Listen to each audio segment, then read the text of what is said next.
fought till I'm fucking 100. I love it, boy.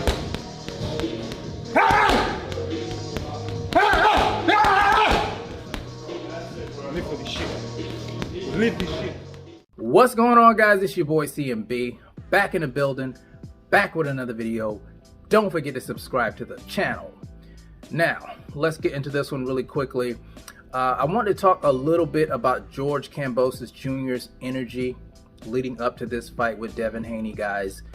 You guys know the fight goes down June 5th, Melbourne, Australia, and it's a fight with huge implications.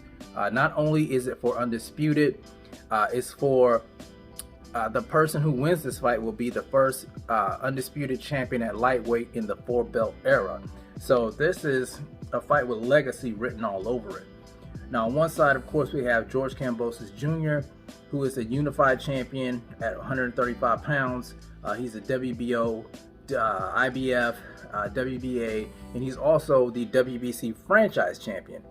And on the other side, we have Devin Haney. Of course, he is the WBC champion at lightweight. And like I said, this is a huge fight. Now, leading up to the fight with Teofimo Lopez, we saw how focused George Kambosos Jr. was. He was laser focused on defeating Teofimo Lopez.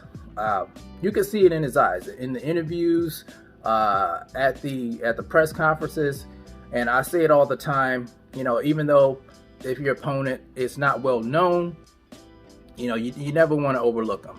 And to me, when you have an opportunity of a lifetime that was given to George Kambosos Jr. right there in front of you, you know, people are going to take advantage of that, and they're going to train hard, and they're going to stay focused, and they just might beat you. And that's what happened with Teofimo Lopez.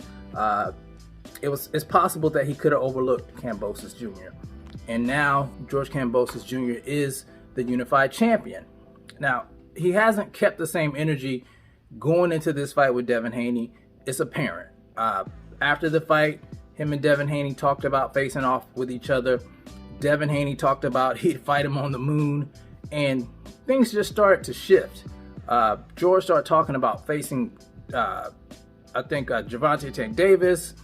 Then it comes out that he's getting a fight with Vasily Lomachenko, and no more talks of Devin Haney.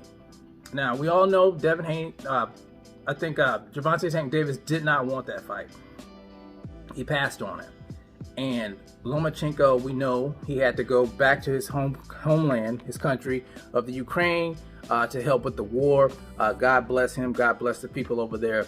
And you had George Kambosos Jr., who really didn't have a choice after that. So now, you know, he's gone back to Devin Haney. So his energy, it's like he really didn't want the fight, but now, you know, he's almost like forced to take the fight. So is he really focused on defeating Devin Haney?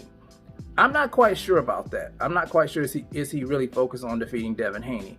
He doesn't seem to have that same energy that he did versus Teofimo Lopez, and he has to get that back.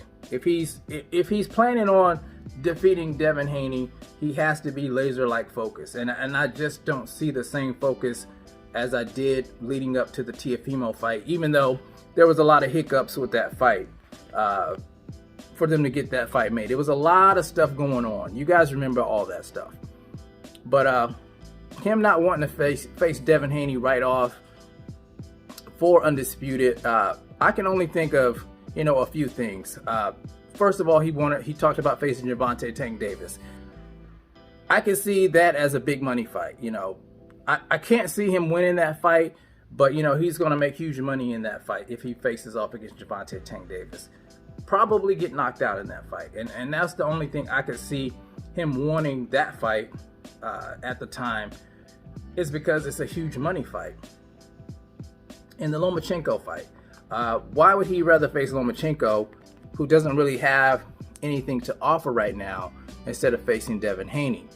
The only thing I could possibly see is, you know, Lomachenko's a little older. He's got a couple of losses on his record. He lost to the guy that he defeated. George Kambosos Jr. is the bigger guy. You know, he's like 5'9.5". I think Lomachenko's like 5'7". Of course, he has the shorter arm reach, and you know, he has some miles on him.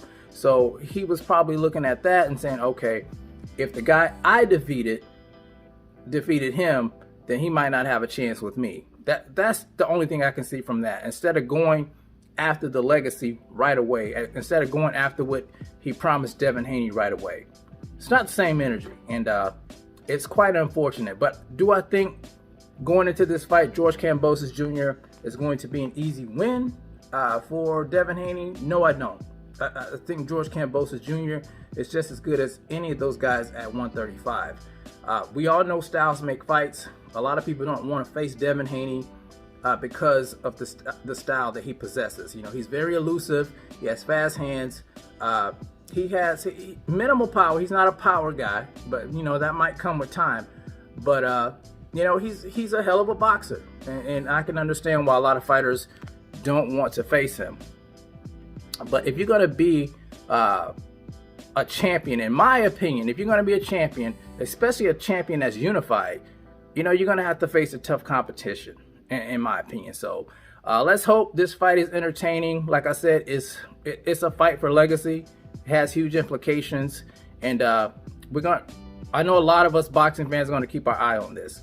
But you guys tell me what you think about George Kambosos Jr. energy leading up to the fight with Devin Haney. Did it switch up a little bit, or do you think I'm just being a little overcritical of George Kambosos Jr.?